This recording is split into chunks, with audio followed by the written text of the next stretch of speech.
तुम्हें कितनी बार बताया है, मेरे तैयार होने से पहले मेरा नाश्ता तैयार हो जाना चाहिए। शादी के 25 सालों बाद भी मुझे क्यों एक बार बार एक ही बात बतानी पड़ती है। लता, तुम्हें क्या पता है? तुम तो आराम से घर पर रहोगी, मुझे काम पर जाना पड़ता है। तुम हो कि हमेशा बेवकूफ़ों जैसी हरकत करती हो। अगर तुम ये जानबूझकर करती हो तो याद रखना, मुझसे बुरा कोई नहीं होगा। आज भी प्रशांत का पारा चढ़ा हुआ था। इन कटु शब्दों में अपना गुस्सा उतारते हुए, गीला तौलिया कुर्सी पर फेंकते हुए प्रशांत गुस्से से लता की तरफ देखने लगा। लता के लिए प्रशांत का ये बेवजह का गुस्सा कोई नई बात नहीं थी। वह महीने में 3-4 बार ऐसे ही लता पर बरस पड़ता था।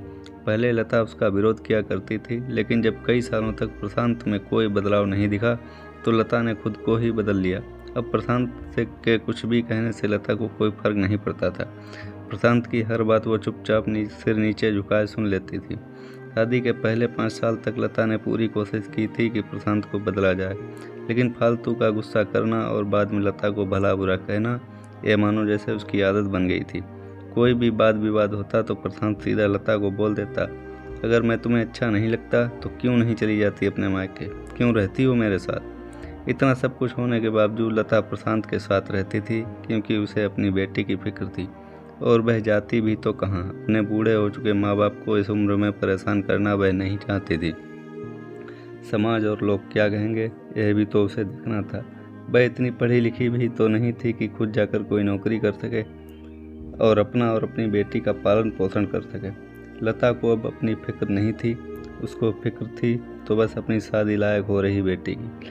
लता नहीं चाहती थी कि पति पत्नी के झगड़े की वजह से काव्या डिस्टर्ब हो। काव्या की पढ़ाई पूरी हो चुकी थी, कई रिश्तों को काव्या ठुकरा चुकी थी। उसके लिए अब शादी के रिश्ते आने लगे थे। कई रिश्तों को काव्या ठुकरा चुकी थी। 2-3 महीने बाद एक अच्छा रिश्ता आया।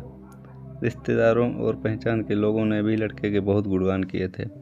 प्रशांत एक शाम अपनी बेटी के पास बैठकर उसे बताने लगा, काव्या बहुत अच्छा लड़का है, पढ़ा लिखा है, बड़ा घर है, बहुत अच्छी नौकरी करते हैं। ऐसे रिश्ते बार बार नहीं आते बेटा, इस बार मना मत करना। काव्या अपने पिता से ज़्यादा बात नहीं करती थी, शायद डरती थी या शायद नफरत करती थी।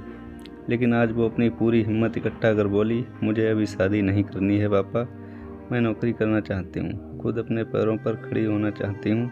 हाँ तो उसमें क्या बड़ी बात है, मैंने लड़के से बात की है, वह तुम्हें किसी बात के लिए नहीं रोकेगा। तुम शादी के बाद भी नौकरी कर सकती हो, वह तुम्हें परमिशन दे देगा। प्रशांत बोला, मेरा नौकरी करना या ना करना उसकी परमिशन पर क्यों डिपेंड रहेगा पापा? काव्या ने पूछा। मैं कह रहा हूँ ना, तुम्हें किसी भी चीज़ की कमी नहीं होगी वहाँ। ऐसे रिश्ते बार बार नहीं आते, इसे ठुकरा मत, बहुत खुश रहोगी तुम वहाँ। प्रशांत बोला, पापा क्या मैं उतनी ही खुश रहूँगी जितनी मम्मी इस घर में खुश हैं? काव्या ने तंज कसते हुए कहा। आज तुम्हारी ज़बान कुछ ज़्यादा नहीं चल रही? प्रशांत गुस्से से आंखें बड़ी करते हुए बोला, पापा मुझे शादी ही नहीं करनी है, क्योंकि शादी के बाद अगर वह लड़का आपके जैसा निकला तो मैं क्या करूँगी। मुझे आपके जैसा जीवन साथी नहीं चाहिए जो बिना बात के मुझ पर हमेशा चिल्लाए। मुझे कुछ भी अपनी पसंद का लेना हो तो 10 बार सोचना पड़े, कहीं वह नाराज़ ना हो जाए। मेरी तबीयत कैसी भी हो उसे परवाह ना हो। रोटी थोड़ी सी मोटी बन जाए तो घर सर पर उठा ले, उसकी चेक बुक ना मिले तो भी मेरा ही दोष निकाले, और हर छोटी मोटी बात पर मुझे मायके जाने के लिए कहे। काव्या ने अपना दिल खाली करते हुए पापा से सब कह दिया। प्रशांत का गुस्सा 7वें आसमान पर था, लेकिन उसके मुंह से एक भी शब्द नहीं फूट रहा था। वो काव्या की बातें सुन रहा था। काव्या उतना ही बोलकर चुप नहीं हुई। आज पहली बार वह अपने पापा के सामने इतना कुछ बोल रही थी। पापा, आपने माँ के साथ हमेशा गलत व्यवहार किया है। आप अपने ऑफिस का गुस्सा बिना सोचे समझे माँ पर उतार देते हैं।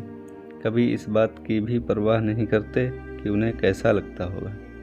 आपकी बातें सुन सुन माँ ने अपना स्वाभिमान खो दिया। प्रशांत आज पहली बार अपने किए बर्तावों को महसूस कर पा रहा था। वो इतना ही बोल पाया, जो तुम्हारा मन है वो करो, मैं तो इतना बुरा हूँ ना। काव्या ने प्रशांत का हाथ पकड़ा और बोली, पापा मुझे सिर्फ एक सवाल का जवाब दे दो, क्या आप चाहेंगे कि मेरा पति आपके जैसा हो? अगर आपका जवाब हाँ है तो कर दीजिए मेरा रिश्ता आज ही, और ना है तो मुझे आत्मनिर्भर बनने दीजिए। प्रशांत कुछ भी ना बोल पाया और वहाँ से चुपचाप बाहर चला गया। आज उसे लता के सामने जाने में शर्म आ रही थी। चलते चलते उसकी आंखों से आंसू बह रहे थे। प्रशांत ने आज से अपने आप को बदलने का निश्चय किया। अगले दिन से लता ने अपने पति में काफ़ी बदलाव देखा। वह सोचने लगी कि जो हिम्मत काव्या ने दिखाई है, वह हिम्मत अगर मैं पहले ही दिखा देती तो शायद आज परिस्थिति कुछ और होती। अब काव्या पढ़ लिख कर अच्छी नौकरी करने लगी थी और 3 साल बाद उसके लिए एक अच्छा रिश्ता आया और उसकी विदाई पर प्रशांत बोला, बेटा तू हमेशा खुश रहेगी क्योंकि तेरा पति तेरे बाप जैसा नहीं है। प्रशांत की यह बात सुनकर लता और काव्या की आंखों से आंसू बहने लगे। दोस्तों, हमारे समाज में औरतों को भले ही देवी का दर्जा दिया जाता है, लेकिन वह स्वतंत्रता नहीं दी जाती जो उन्हें देनी चाहिए। उन्हें बचपन से ही बताया जाता है कि वह पराया धन है। स्कूल से आने में देर हो जाए तो पिटाई मिलती है। मोबाइल पर बातें करते हुए दिख जाए या लड़की खिड़की से झांकते हुए दिख जाए तो शक किया जाता है। माँ बाप का घर तुम्हारा नहीं है, पति का घर ही तुम्हारा घर है। जीवन भर यह बातें बता बता कर उन्हें ससुराल भेज दिया जाता है और एक दिन किसी छोटे मोटे झगड़े में ससुराल वालों से उन्हें सुनना पड़ता है कि इस घर को छोड़ दो और मायके चली जाओ। अब आप ही बताओ दोस्तों, स्त्रियों का सच्चा घर कौन सा है? आखिरकार वे किस घर को अपना कहें?